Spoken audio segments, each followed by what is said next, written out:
ris avec qui? Dieu t'a déjà dit que tu dois aimer Dieu d'abord, ensuite ton mari, le reste ensuite. Ou ta femme, le reste ensuite. Mais toi, tu n'es content qu'ailleurs, pas avec ta femme, pas avec ton mari. Tu es loin d'un mauvais esprit, sors de ça. Créez la joie, parlez tout le temps. Ça vous met à l'abri des pensées négatives. C'est comme quelqu'un qui a un jardin et qui désherbe tout le temps quand les herbes poussent. Il ne faut pas laisser le temps. Il ne faut pas gérer les mauvaises choses longtemps. Ce que tu as vu du mal de l'autre, dis-lui ça. L'amour est véridique. L'amour est correctif, mais l'amour ne garde pas les rancunes. Les rancunes, c'est le démon dans la personne. Aimez-vous le Seigneur Jésus? Je ne sais pas si mon ami a mené les questions là. En tout cas, là, Dieu merci, je ne suis pas responsable. Bon. Toi aussi, tu n'as pas fait exprès. Ne condamnons pas notre frère. Dans la brochure, reconnaître votre jour et son message. Je voulais que vous suivez ça. Quand j'ai parlé de Lot, j'ai lâché une chose que j'ai oubliée. La femme de Lot pensait que la vie va continuer comme ça parce qu'elle aimait la vie du monde, la vie de la ville. Il pensait que la vie va continuer comme ça, mais il ne savait pas que avec Dieu, il y a un temps pour toutes choses. Vous ne pouvez pas briser une loi de Dieu et rester impuni. C'est le temps seulement où il va te punir qui n'est pas encore là. Mais il va punir. Branham me dit, en Dieu, l'impunité n'existe pas. Amen. Donc, ne te permets pas de faire tout ce que tu veux parce que ta femme est une vraie chrétienne. Oh, je peux marcher dessus. Elle, avec son Dieu là, oui, pars dans ton église là, c'est bon. Parce que ça t'a rendu soumise. En d'autres termes, laisse-moi continuer à vivre dans le mal. Ma chère, mon frère, tu payeras ça. C'est arrivé au moment où l'autre ne s'y attendait pas. Dieu débarque là-bas, 2 anges arrivent. Les anges font les miracles, la femme de l'autre découvre que ça, c'est des êtres surnaturels. Si c'est le mari qui lui avait dit, allons-nous, il n'allait pas partir. Il y aurait des débats. Mais comme il a vu le surnaturel, il dit, ah, ça c'est Dieu. Là, il a craint. Et qu'est-ce qu'il va faire? Il sort. Mais il ne sort pas de tout son cœur. Il sort pour essayer de plaire à ces gens-là. Derrière lui, il était toujours en train de penser à. Alors, quand il a marché, il a commencé à entendre l'explosion de la ville qui brûlait comme des obus qui tombaient. La femme, le prophète, il a commencé à regretter les boîtes de nuit. Ah, ça, c'est peut-être Kibeliba qui éclate là-bas. Est-ce que vous me suivez ça? Donc, quand il entendait les explosions, boum! Ici, là, c'est quelles sont les barres qui sont en vigueur, là, comme je ne sais pas quoi, là. Ah, ici, ça, c'est peut-être citronnelle qui est en train de brûler. Il dit, mais alors, il a marché, il a regardé derrière. Il s'est permis de regarder derrière parce qu'il avait confiance à l'amour de son mari. Le mari l'aime tellement qu'il n'y aura rien. Il oubliait que ce n'est pas l'affaire du mari, mais c'est l'affaire de Dieu qui avait dit ça. Amen. C'est la même chose au temps de Noé. Les gens avaient quitté Noé parce qu'ils savaient que Noé c'est un bon monsieur. Oh, Noé, même si on vient frapper, il ne va pas faire, mais il nous aime. Ils ne savaient pas que ce n'est pas Noé qui avait dit de construire l'arche. Ce n'est pas ton mari ou ta femme qui a dit que sois soumise à ton mari ou aime ta femme. C'est Dieu. Chaque fois que vous ne respectez pas votre mari, vous êtes en train de manquer le respect à Dieu. Amen. Et chaque fois que vous manquez le respect de aimer votre femme, c'est à Dieu parce que c'est Dieu qui l'a dit. Et la Bible dit Dieu veille sur sa parole pour l'accomplir. Mes amis, ne soyez pas ce genre de femme. Amen. Alors, je ne vais pas aller loin. Je voulais vous parler des 4 mariages qu'il y a, mais ça sera peut-être prochainement. Parce qu'il y a 4 mariages. D'Abraham, et Sarah, c'est le bon. Le mariage des soi-disant croyants, de la Vierge folle, c'est Lot et sa femme. Le mariage des incrédules, ou des soi-disant croyants encore, c'est Akab et Isabelle. Et l'une des pires encore, c'est Samson et Delilah. Amen. Ne vous retrouvez pas dans l'une de ces 3 autres mariages-là. Parce que ce qui a été, c'est ce qui sera. Amen. Il n'y a rien de nouveau sous le soleil. Chacun est en train d'identifier un personnage biblique. C'est pourquoi si vous connaissez l'histoire de la Bible, vous pouvez lire les esprits qui agissent dans les gens. Reconnaître votre jour. Il dit paragraphe 68. Pour faire quoi? Ce qui devait faire quoi? Ce qui devait faire entrer en scène 2 témoins, Moïse et Élie, des prophètes. Et les Juifs croient seulement leurs prophètes. Ils arriveront munis du signe des prophètes. Et leurs œuvres sera celle des prophètes. En effet, ils ont fait exactement ce qui montre une chose. Frère me montre que quand Élie et Moïse vont revenir, c'est dans Apocalypse 11. Ils vont faire exactement, suivez-moi très bien, ça je vais vous lire, ça c'est important. Ils vont faire exactement ce qu'ils ont fait quand ils étaient vivants. Élie avait arrêté la pluie. Moïse avait envoyé des grenouilles et tout. Donc tout ce qu'ils étaient capables de faire quand ils étaient vivants, lorsqu'ils vont ressusciter, ils vont faire exactement la même chose. Alors, frère Branham me dit ce qui va suivre. Ce qui nous montre une chose. Un homme, quand tu meurs, ou quoi encore, que tu quittes ce monde, ta nature ne change pas. Amen. Quand tu meurs, une femme, un homme, ta nature ne change pas. Suivez bien. Si tu es un menteur maintenant, tu seras un menteur là-bas.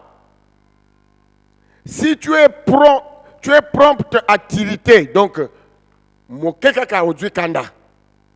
c'est ça être prompt à. Vous comprenez ça?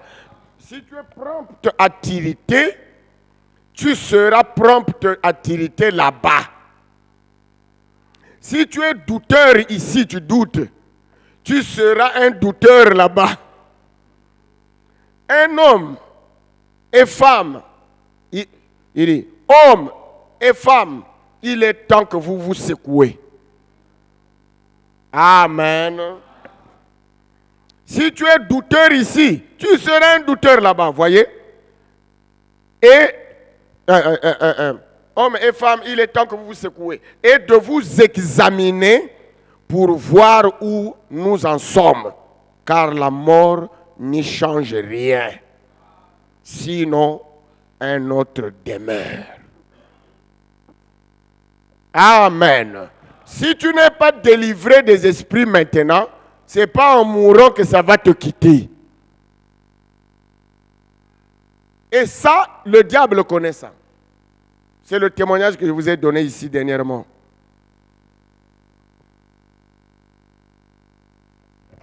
Donc, c'est très important. Maintenant, je vais lire quelques citations. Comme je vais lire ceci demain, je vais lire les autres. Avançons ici.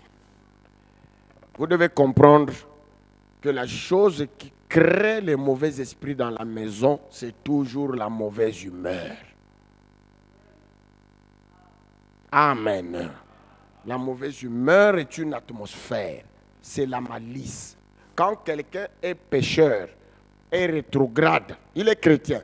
Dès qu'il commence à rétrograder, le premier esprit qui l'anime, c'est le mensonge. C'est la malice. Il devient intelligent comme ça. Il n'est plus clair, il n'est plus précis, il n'est plus sincère, il n'est plus... il devient nerveux parce qu'il doit mettre la névrosité pour t'empêcher de découvrir. Amen. C'est la peur qui crée le mensonge. Vous ne mentez que quand vous avez peur d'eux. Est-ce que c'est clair? Venons ici. Eh bien, alors, dans le livre d'Exode, alors, eh bien, la maladie est un attribut du péché. C'est ce que le péché a produit. C'était l'attribut. C'est comme l'arbre, il produit des pommes. Et ils sont un attribut de l'arbre. Eh bien, si la maladie existe et que certaines personnes essayent de séparer cela, tous ces attributs du péché, à savoir la tristesse, la fatigue, les humeurs, la malice, l'envie, les disputes, on ne devait pas en accomplir un acte distinct d'expiation pour chacune de ces choses. Donc, Frère Branham montre que la maladie est le fruit du péché. Les mauvaises humeurs, la malice, c'est le péché. Quel péché? Parce que tu doutes la parole. C'est pourquoi tu produis ces fruits-là. Et c'est le but que j'ai ici, c'est de vous montrer que les disputes, c'est le péché. Les mauvaises humeurs, c'est le péché. La malice, donc la capacité de savoir mentir les gens, c'est le péché.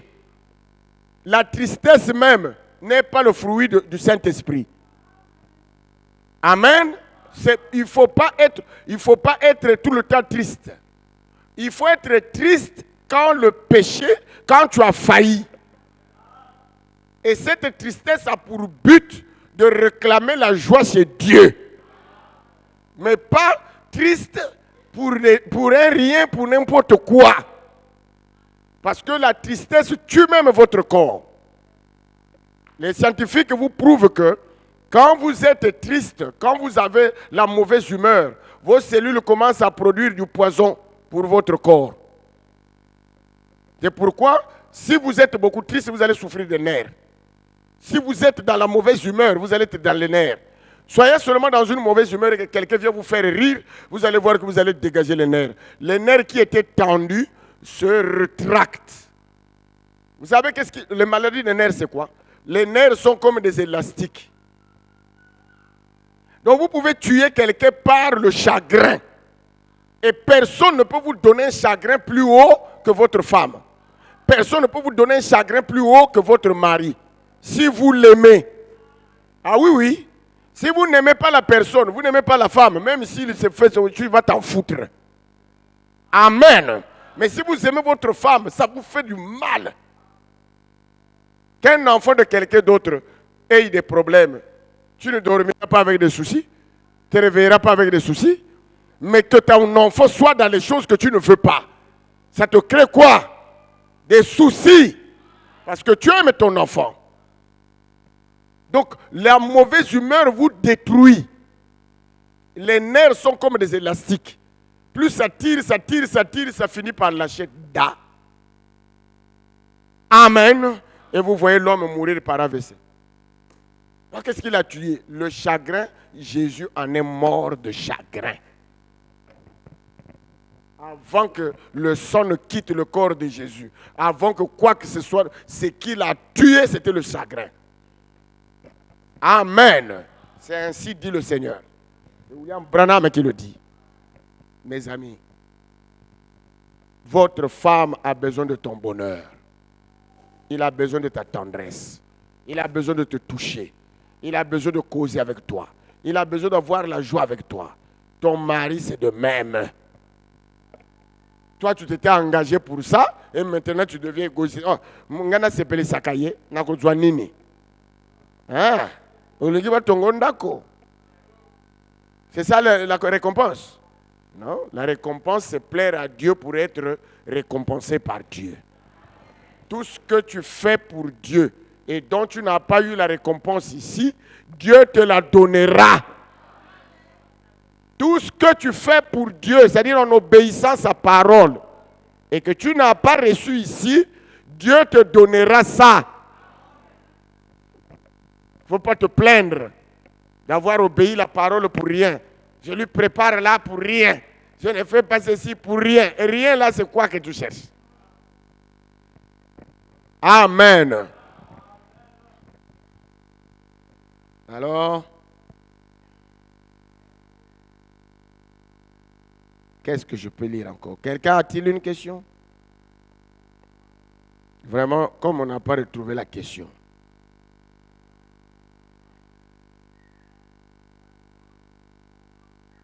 Bon, il y a des maris colériques ici. Je vais quand même lire une citation. Israël a... Ça, que personne ne rate ça. Hein. Suivez très bien le prophète. Nous citons ça, mais nous ne citons pas exactement ce que Frère Branham a dit. Parce que souvent on met un mot qu'il n'a pas dit. C'est pourquoi nous aimons bien lire. Là, nous tous, on entend.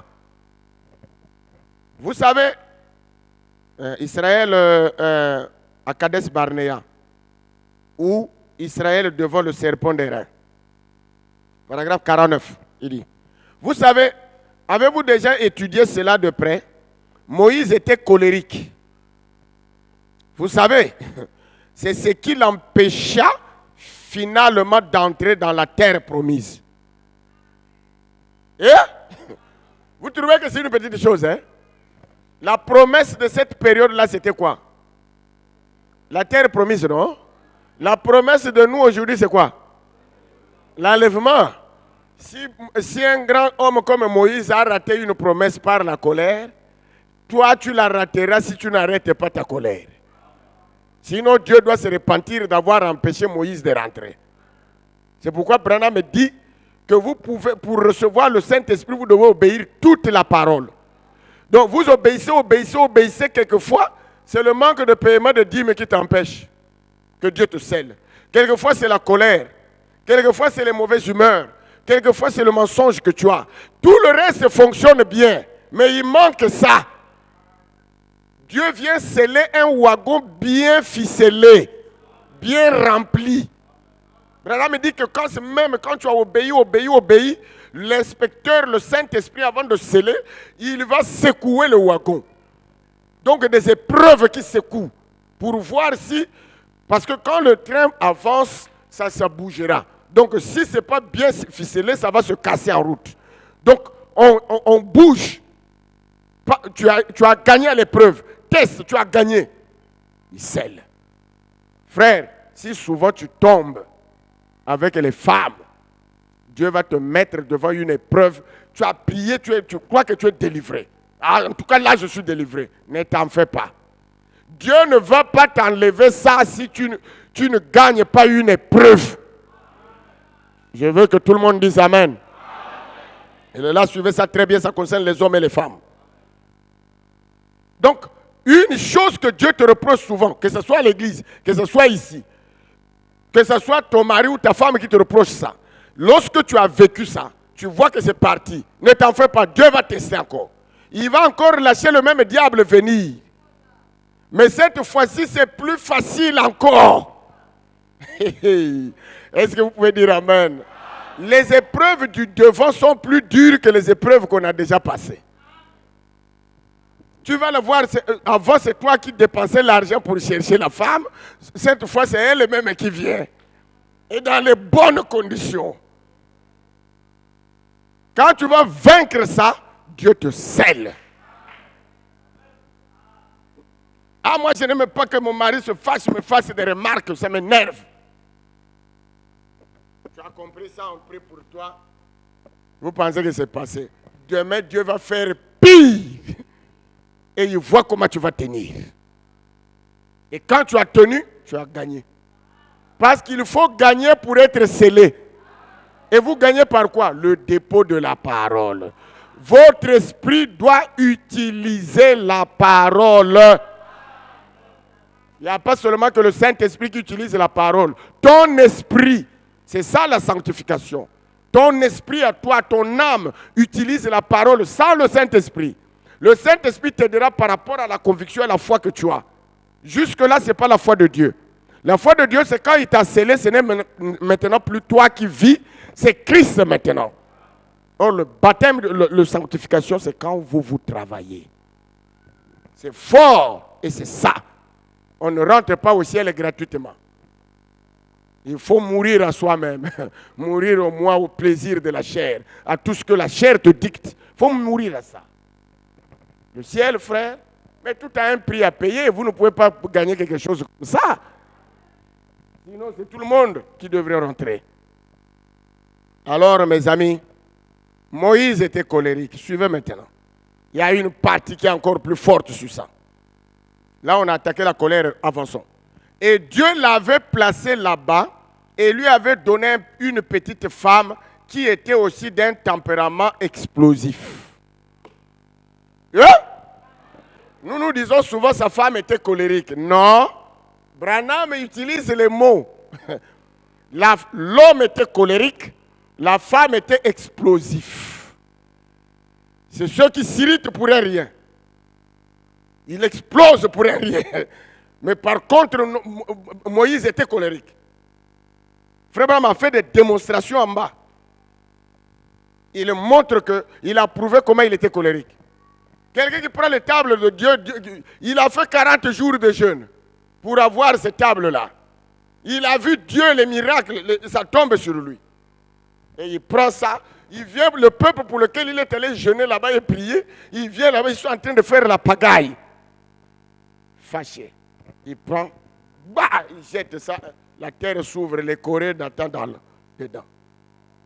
Il repart encore chercher d'autres tables. Vous voyez? Frère me dit, le péché irrite quiconque est en ordre avec Dieu. La colère de Moïse n'était pas une colère contre le monde. Ce n'est pas une colère du monde. Ah oui, entendons-nous bien. Il était fâché quand les choses n'étaient pas comme la parole. Est-ce que vous comprenez ça? Et comment ça l'a empêché d'entrer? Ça, c'est une fois, hein, il a brisé. Là, il est allé chercher d'autres. Deuxième fois, Branham me dit, pendant que Dieu lui dit, va dire, maintenant là, Moïse, attention, il ne faut plus frapper le rocher. Il faut seulement parler au rocher, l'eau va sortir. Amen. Il revient au peuple, un peuple au cou raide, têtu. Dieu aussi lui avait donné un peuple dur. C'est pourquoi quand vous voyez Josué prendre le relais, Josué lui ne fait plus de compromis comme Moïse. Ou tu acceptes ou tu n'acceptes pas, moi j'avance. Celui qui est d'accord vient, celui qui n'est pas d'accord part. Moïse était du genre de compromis. Alors, quand il arrive, il dit au peuple, le peuple a faim et soif. Ah, l'eau. Il dit, ok. Il va au rocher, il parle. Le rocher sort l'eau. Rien. Là-bas, le peuple, frère, il avait une église. Il n'y a pas quelqu'un au monde qui avait une église comme celle de Moïse. 2 millions. Donc, et ça, c'est à la sortie. Maintenant, avec la multiplication des enfants. Plein. Et quand le monde boude, vous savez pourquoi en Chine, on ne permet pas les marches, il faut faire des marches. Ils sont trop nombreux. Même si ceux qui s'opposent ne sont que, même pas la moitié, ou ils ne sont que même un dixième. S'ils rentrent dans la rue, c'est toute la ville qui est pleine. Vous voyez? Et tous ces milliers-là sont en train de réclamer. Des millions là. Moïse. On lui amène les bébés qui sont en train de mourir. Un test pour Moïse. Les bébés, il voilà les bébés. Or, lui, il a le secret. S'il tape seulement le chemin facile était là. Son bâton là, s'il tape, l'eau va sortir. Mais Dieu lui a dit, ne tape pas. Qui il faut écouter maintenant? Le peuple ou Dieu? Ah, fâché. En tout cas, Dieu, moi, je ne vais pas continuer à souffrir. Moi, je vous pose la question. Dieu était où? Il regardait pourquoi? Qui Moïse aimait plus? L'église ou la parole? Le mari ou la parole? La femme ou la parole? C'est ça qui lui a coûté cher. Chez Dieu, même si l'église se divise, si ce que tu dis est la vérité, tu restes dans ta position. C'est ça. Ah non, ma femme risque de partir. Elle n'a qu'à partir. Si ce que tu fais, la parole, laisse-la partir. Ah non, mon mari va partir. Il n'a qu'à partir. J'ai les citations ici. Ou Branham me dit, si le mari vous empêche de prier, s'il vous laisse prier, lui, il prie ailleurs sans problème. Mais s'il vous empêche de prier, vous êtes libre de ne pas rester avec cet homme. Noir sur blanc ici. Amen. Il faut comprendre que Dieu ne joue pas. Et Dieu est très jaloux, dit la Bible. La Bible dit personne n'est jaloux comme Dieu. Donc, pourquoi alors la colère, là, vous voyez ce que ça produit? Alors, pourquoi Dieu, frère me dit, pourquoi Dieu lui avait donné une femme explosive? C'est là que je vais terminer. Si vous avez des questions là, j'ai vu quelques questions là, je vais répondre. Pourquoi il lui avait donné une femme explosive? C'était pour casser la colère. Vous comprenez ça? Pourquoi casser la colère? Le cœur d'un vrai croyant aime toujours sa femme. La femme, frère me dit, c'est la partie amour de l'homme. Amen. C'est la faiblesse de l'homme. La faiblesse de l'homme, c'est une femme qui lui est soumise. La faiblesse de la femme, c'est un homme qui l'aime. Alors Dieu a fait l'inverse dans les manifestations. Il fait en sorte qu'il y ait l'amour dans l'homme pour aimer sa femme. Parce que c'est ce que la femme veut. Je veux entendre un amen. Et il a fait l'inverse. La femme doit être pleine de tendresse pour être soumise à son mari. Parce que c'est ça qui fait le plaisir de l'homme. Alors quand vous privez le plaisir de l'homme, vous êtes pécheur. Quand vous privez le plaisir de la femme d'être aimée, vous êtes pécheur. Amen. Donc vous n'accomplissez pas le but pour lequel Dieu a créé le mariage. Parce que le mariage, c'est ça. Ça, à gauche, là, c'est la femme qui s'ouvre. Ici, là, c'est l'homme. Quand ils s'emboîtent, ils sont. C'est ça, un. L'homme et la femme. L'un se soumet. Et s'il ne s'ouvre pas, ça sera comme ça. Et vous comprenez. L'un se soumet. L'autre vient. Or, l'amour est donatrice. Donc, l'amour rentre. La foi accepte. Est-ce que vous comprenez ça? Et même dans votre nature, c'est vous, l'homme, qui dépensez, elle reçoit. Vous donnez votre énergie. Elle ne donne pas d'énergie. Hein? Elle te donne le plaisir. Toi, tu lui donnes l'énergie. C'est pourquoi toi, tu te casses et lui, il a des propres. Lui, il ne se casse pas. Je ne sais pas si vous comprenez bien. Parce que la vie vient de l'homme. Dieu devait souffrir, quitter le ciel, venir ici. Dieu a tant aimé qu'il a donné.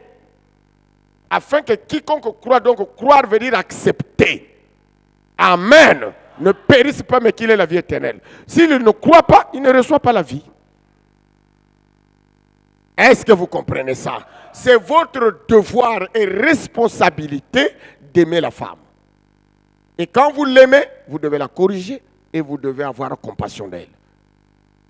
Dans l'amour, il y a la correction et la compassion. L'amour ne veut pas dire tolérer le bien, le mal. Ça, c'est ce que Moïse a fait. Il ne faut pas chercher à plaire à la femme plus qu'à la parole. Amen. Il ne faut pas chercher à plaire à l'homme plus qu'à la parole. Est-ce que je peux entendre les amen? Il y en a qui n'ont pas dit amen. J'ai dit ceci. Il ne faut pas chercher à plaire à l'homme plutôt qu'à la parole. Il ne faut pas chercher à plaire à la femme plutôt qu'à Dieu, la parole. Tout ce que vous mettez avant la parole est votre idole, c'est-à-dire votre Dieu. Et chez Dieu, c'est la guerre qui commence. Ce qui a créé la guerre de Satan au ciel avec lui, parce que Satan voulait prendre sa place. Amen. Chaque guerre viendra d'un ordre d'un changement d'ordre. Maintenant, qui a raison, qui a tort, ça n'engage que Dieu, ce n'est pas moi. Mais au moins, c'est une loi qu'on doit enseigner aux gens. Amen. Donc, vous devez comprendre que vous avez une responsabilité. Maintenant, il y a quelque chose ici que je suis en train de vouloir rentrer, l'esprit m'amène un peu. Vous voyez, je vais vous dire ceci. Pourquoi Dieu avait donné une femme explosive? Vous avez beaucoup de divorces parce que vous ne comprenez pas la raison des choses. Vous ne comprenez pas votre responsabilité, vous ne regardez qu'à la responsabilité de l'autre. Le mariage est une responsabilité. C'est comme mettre les enfants au monde. C'est une responsabilité. Les premiers responsables d'un enfant, c'est Dieu. Le deuxième, c'est l'homme qui cherche la femme. Le troisième, c'est la femme qui accepte l'homme. Est-ce que je me fais comprendre? Donc, ici, pour le mariage, c'est la même chose. C'est toi, c'est Dieu qui t'inspire, c'est toi qui cherches, et c'est Dieu qui a créé le mariage. C'est toi qui cherches, et c'est la femme qui accepte, vous êtes responsable. Et si vous avez une responsabilité au travail, on fait quoi? Si tu as volé l'argent de la caisse, tu vas en prison. Parce que tu as une responsabilité de garder l'argent. Amen. Moïse, Dieu... Alors je voulais vous dire une chose que quand vous vous mariez, Dieu sait que tu devais avoir cette femme-là. Ce qui vous amène à divorcer, c'est l'esprit lâche. C'est la lâcheté de vaincre. Mais vous voulez vaincre. Il faut vaincre quoi? Pas le diable. C'est pas ça? Mais le diable dans ta maison, tu te débarrasses. Dieu ne héritera qu'avec les vainqueurs. Tu dois vaincre chaque chose qui est contraire à la parole. Amen. Il y a divorce parce que le diable te dit ce n'est pas la femme qui t'a été destinée. Ce n'est pas l'homme qui t'a été. Quand l'homme veut chercher les raisons, ce n'est pas ce qui m'a été destiné. Lorsqu'il va trouver une autre, ça sera la même histoire. Et après, je laisse aussi. Alors qu'en réalité, tu as été lâche. Qu'est-ce qu'un lâche? C'est quelqu'un qui abandonne le combat. C'est quelqu'un qui ne persévère pas, qui n'a pas foi que la parole va vaincre. Quelle que soit la durée de la nuit, le jour finira par apparaître. C'est ça la position d'un homme. Alors, je voulais vous montrer que si Moïse n'avait pas compris que ma femme explosive là, amen, suivez-moi bien, que c'est Dieu, il allait la chasser. C'est pas vrai?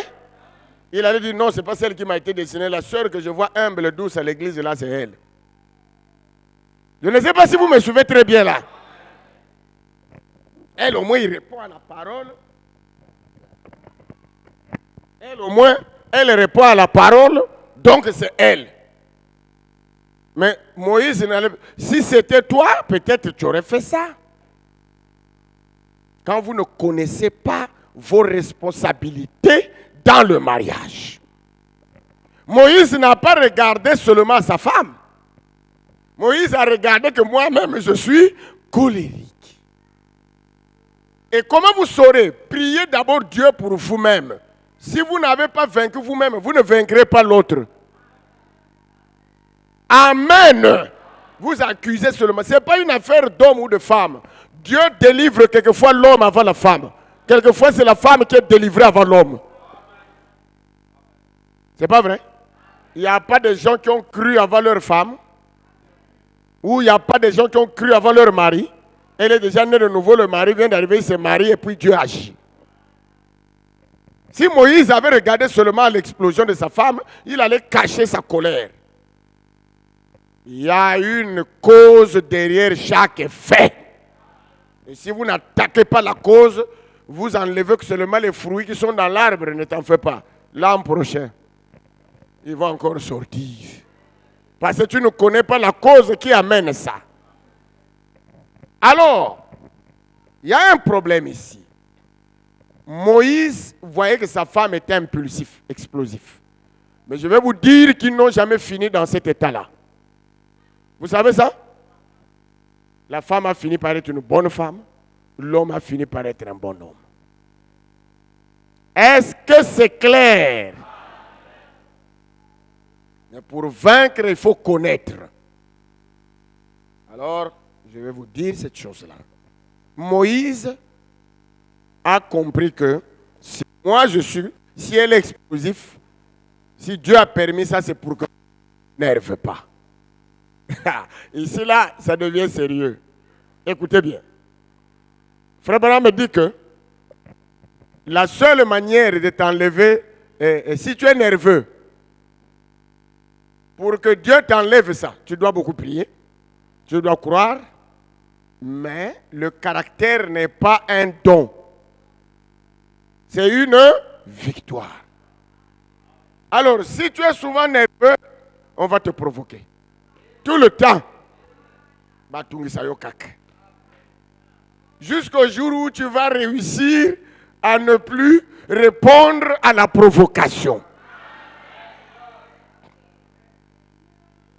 Donc, la première épreuve, comme je vous ai dit, elle est facile. Le jour où tu prends la décision, l'épreuve qui vient est plus dure. Si tu n'aimais jamais qu'on t'injurie ta mère, c'est le jour qu'on va bien préparer de t'injurer la mère. Il ne faut jamais toucher à ma maman. Hein? Ok. Dieu ne va pas aller utiliser un païen qui passe dans la rue. Vous savez, personne ne peut vous faire mal plus que votre femme. Hein?